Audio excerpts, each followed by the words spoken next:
அனைவருக்கும் வல்ல சண்முகத்தின் அன்பு வணக்கம்.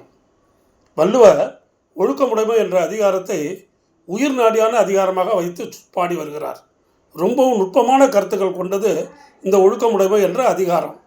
இந்த ஒழுக்கம் என்பதை வைத்துத்தான் வள்ளலார் அவர்கள் கூட ஜீவ ஒழுக்கம், கரண ஒழுக்கம் என்றெல்லாம் இந்த ஜீவகாருண்ய ஒழுக்கத்தை எல்லாம் அவர் வடிவமைத்திருக்கிறார் என்பதை நுட்பமாக புரிந்து கொள்ள வேண்டும்.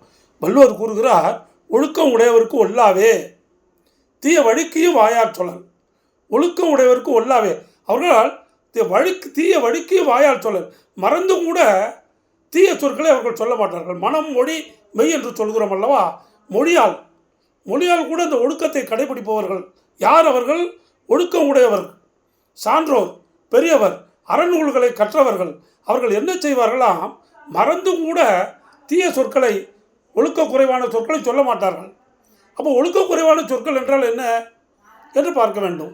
பொய்மை, ஒருவரை பொய் சொல்வது, அவர் இதை சொன்னார் என்று சொல்லாததை சொல்வது, அவர் பார்க்காததை பார்த்ததாக சொல்வது, ஒருவருக்கு சொற்களின் மூலம், நாவின் மூலம், அந்த சொற்களை நாவால் சுடக்கூடாது என்று கற்றுக் கொடுத்தவன் வள்ளுவன். நாவினால் சுட்டால் அந்த வடு மாறாது என்று சொன்னவன் வள்ளுவன். அந்த நாவினால் சுடுவது, இவையெல்லாம் என்ன? தீய வழிக்கு வாயார் சொல்லலை, சொல்ல மாட்டாங்க மறந்தும் கூட. ஏனென்றால் மற்றவர் மனதை புண்படுத்தும், அவர்களை காயப்படுத்தும், அவர்களை வடுவை ஏற்படுத்தும். ஆகையினால் ஒழுக்கம் உடையவருக்கு ஒல்லாவே, அவருக்கு ஒழுக்கத்தை சிறப்பாக பேணி சிறப்பாக வாழ்க்கையில் கைகொண்டு வாழ்கிறார்கள் அல்லவா? அப்படிப்பட்ட சான்றோர்கள், பெரியோர்கள், அறவோர்கள், தர்மவான்கள், அவர்கள் மறந்தும் கூட மற்றவர்கள் மனதை புண்படுத்தக்கூடிய அளவிற்கு அந்த சொற்களை, மற்றவர்கள் வாழ்க்கையில் துன்பப்படும் என்ற அளவிற்கு அந்த சொற்களை, மற்றவர்களுக்கு ஒரு இடைஞ்சல் ஏற்படக்கூடிய அளவிற்கு, மற்றவர்கள் முன்னேற்றத்தை தடுக்கின்ற அளவிற்கு உள்ள எந்த சொற்களையும், மனம் வேதனைப்படுகின்ற எந்த சொற்களையுமே அவர்கள் சொல்ல மாட்டார்கள். அந்த சொல் என்பது ஒழுக்கத்திற்கு அது ஒரு ஊன்றுகோலாக, உறுதுணையாக அந்த வார்த்தைகளை அவர்கள் பெற்றிருப்பார்கள் என்பதைத்தான் வள்ளுவர் மிகச் சிறப்பாக கூறுகிறார்.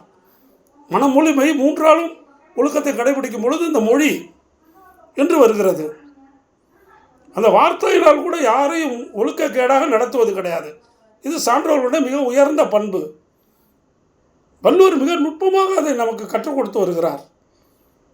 இதையெல்லாம் நன்கு புரிந்து கொள்ள வேண்டும் என்று கூறி, அருட்பெருஞ்சோதி அருட்பெருஞ்சோதி, தனிப்பெருங்கருணை அருட்பெருஞ்சோதி என்று கூறி விடைபெறுகிறேன். வணக்கம்.